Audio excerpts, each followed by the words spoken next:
Assalamualaikum warahmatullahi wabarakatuh. Pada pagi hari ini kita akan belajar pendidikan agama Islam dan budi pekerti dengan materi menerima qada dan qadar. Nah, ini rukun iman yang keenam atau yang terakhir adalah iman kepada qada dan qadar. Iman kepada qada dan qadar berarti kita percaya dengan sepenuh hati bahwa Allah Subhanahu wa Ta'ala mempunyai kehendak atas semua makhluknya, termasuk segala sesuatu yang meliputi semua kejadian yang menimpa makhluk. Nah, kejadian itu bisa berupa hal baik ataupun hal buruk, kekayaan ataupun kemiskinan, kepandaian ataupun kebodohan. Semua hal yang terjadi itu merupakan bukti bahwasannya Allah itu maha besar. Nah, selanjutnya Ibu akan menjelaskan tentang pengertian qada dan contohnya. Qada ini adalah keputusan atau ketetapan terhadap suatu ketentuan yang telah ditetapkan oleh Allah Subhanahu wa Ta'ala bagi makhluknya. Qada ini adalah sesuatu yang tidak dapat dirubah. Kemudian misalnya contohnya matahari terbit dari timur dan tenggelam di barat. Kemudian yang kedua, setiap makhluk hidup pasti akan mati. Hal ini dijelaskan oleh Allah Subhanahu wa Ta'ala dalam Quran Surah Ali Imran 185. Bunyinya kullu nafsin dha'iqatul maut, bahwasanya setiap yang bernyawa pasti akan mati. Walaupun kita sebagai manusia melupakan kematian tersebut, tetapi kematian tidak akan pernah melupakan kita dan akan pasti menghampiri kita. Oleh sebab itu, kita sebagai manusia umat Islam lebih baik melakukan perbuatan-perbuatan yang diridhoi oleh Allah, sehingga kelak di akhirat kita mendapatkan timbangan amal kebaikan yang lebih berat daripada amal yang buruk.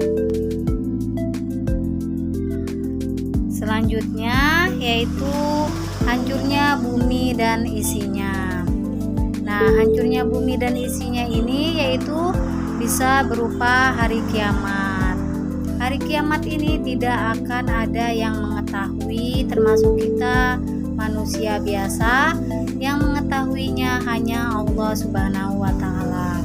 Pernah suatu ketika Nabi Muhammad SAW ditanya oleh para sahabatnya, "Wahai Rasulullah, kapankah hari kiamat itu akan datang?" Rasulullah SAW menjawab bahwasannya tidaklah yang ditanya lebih tahu dari yang menanya. Jadi Rasulullah SAW sebagai manusia pilihan Allah saja tidak mengetahui, apalagi kita yang manusia biasa.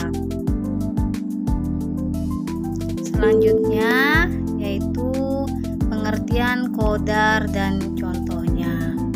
Qadar ini yaitu segala ketentuan Allah Subhanahu wa Ta'ala yang telah berlaku terhadap semua makhluknya. Namun qadar dapat dirubah dengan usaha manusia ataupun ikhtiar. Nah, contohnya yang pertama, terjadinya bencana alam. Terjadi bencana alam ini bisa kita usahakan agar tidak terjadi, misalnya tidak membuang sampah di sungai ataupun membuang sampah sembarangan sehingga mengakibatkan banjir. Kemudian tidak menebang hutan, tidak membakar hutan, dan lain sebagainya. Yang kedua, kekayaan seseorang tiba-tiba habis. Nah, masalah kekayaan di dunia ini pun harus kita usahakan. Kalau kita malas bekerja, bagaimana kita akan mendapatkan kekayaan? Kemudian kesuksesan seseorang. Setiap orang yang sukses itu pasti dia rajin belajar. Kalau orang yang rajin belajar, maka dia akan memperoleh kesuksesan. Nah, apabila kamu ingin sukses, maka harus rajin belajar.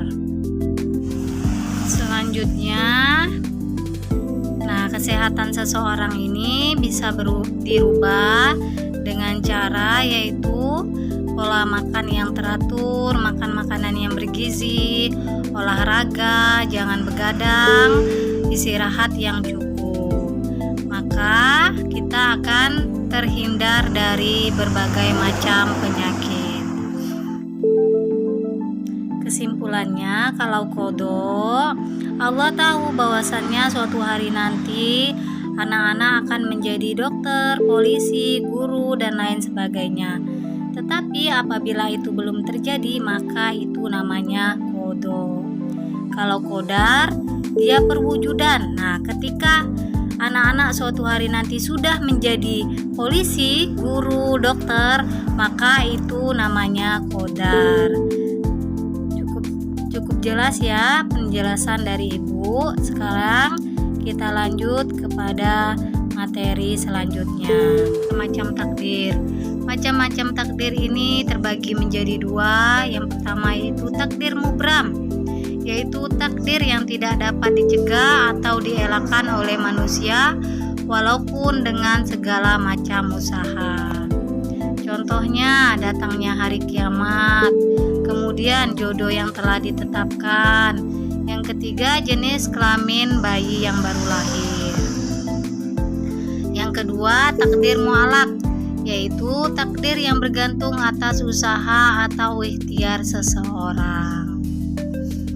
Nah, misalnya kepandaian dan kebodohan ini tergantung dengan usaha manusia. Allah Subhanahu wa Ta'ala menjelaskan bahwasannya tidaklah aku merubah suatu kaum kecuali dia merubah nasibnya sendiri. Innallaha la yughayyiru bi anfusakum. Ya. Kemudian kekayaan dan kesehatan.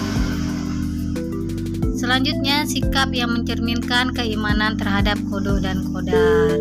Yang pertama, kita berikhtiar, selalu berusaha.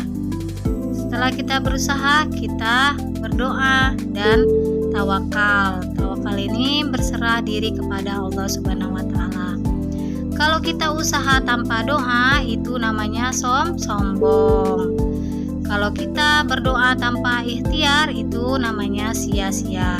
Jadi setelah kita berikhtiar, kita harus berdoa. Baru setelah kita berusaha, kita berdoa, selanjutnya kita tawakal, berserah diri kepada Allah Subhanahu wa Ta'ala. Kemudian kita bersyukur dan bersabar. Bahwasannya apabila Allah beri nikmat kepada kita, maka kita mengucapkan alhamdulillah. Dan ketika Allah memberikan kita musibah, kita ucapkan innalillahi wa inna ilaihi rajiun. Nah, dengan selain mengucapkan kalimat innalillahi wa inna ilaihi rajiun, kita juga harus menunjukkan dengan sikap perilaku. Nah, sikap perilaku kita ketika mendapat musibah harus dengan bersabar. Karena Allah Subhanahu wa Ta'ala tidak akan memberikan kita cobaan kecuali bahwasanya Allah mempercayai kita sebagai makhluknya akan sanggup menerima cobaan tersebut. Selanjutnya yaitu hikmah beriman kepada kodok dan kodar. Nah, hikmahnya setelah kita mengetahui bahwasanya kita beriman kepada kodok dan kodar, nah kita aplikasikan dalam sikap dan perilaku sehari-hari. Yang pertama, kita menyadari bahwa semua cita-cita yang diinginkan harus diusahakan. Bahwasanya kalau kita tidak usaha, kita tidak akan bisa meraih cita-cita tersebut. Kemudian yang kedua, memiliki rasa percaya diri dalam menghadapi tugas PR ulangan. Nah, ketika ada PR, ada ulangan, kita kerjakan sendiri, tidak boleh menyontek. Kemudian yang ketiga, kita giat dan disiplin dalam belajar. Yang keempat, memiliki sifat husnuzon kepada Allah Subhanahu wa taala. Ketika Allah Subhanahu wa taala memberikan kita musibah tadi, bahwasanya kita harus percaya bahwasannya tidak mungkin Allah memberikan kita cobaan kecuali Allah mempercayai kita sebagai makhluknya mampu menghadapi cobaan tersebut. Kemudian yang kelima, kita bersyukur ketika memperoleh nikmat dari Allah Subhanahu wa taala. Yang keenam, kita ikhlas apabila kita mendapatkan hal-hal yang tidak kita inginkan. Kemudian yang ketujuh, kita meyakini setiap cobaan pasti ada hikmahnya. Nah, tugas keterampilan dari ibu, apa yang harus kamu lakukan ketika mendapat musibah dan ketika mendapat musibah? Tugas keterampilan dari ibu, apa yang harus kamu lakukan ketika mendapat musibah dan ketika mendapat nikmat? Dijelaskan ya. Nih, tulis jawaban di kolom komentar. Jangan lupa tulis nama terlebih dahulu. Contohnya misalnya nama Al-Hanafi. Yang akan saya lakukan, contohnya misalnya nama Al-Hanafi, yang akan saya lakukan ketika mendapat musibah adalah, dijawab ya. Kemudian dan yang akan saya lakukan ketika mendapat nikmat adalah. Cukup sekian pembelajaran kita pada pagi hari ini. Kita tutup dengan membaca alhamdulillah bersama-sama. Alhamdulillahirabbil alamin. Assalamualaikum warahmatullahi wabarakatuh.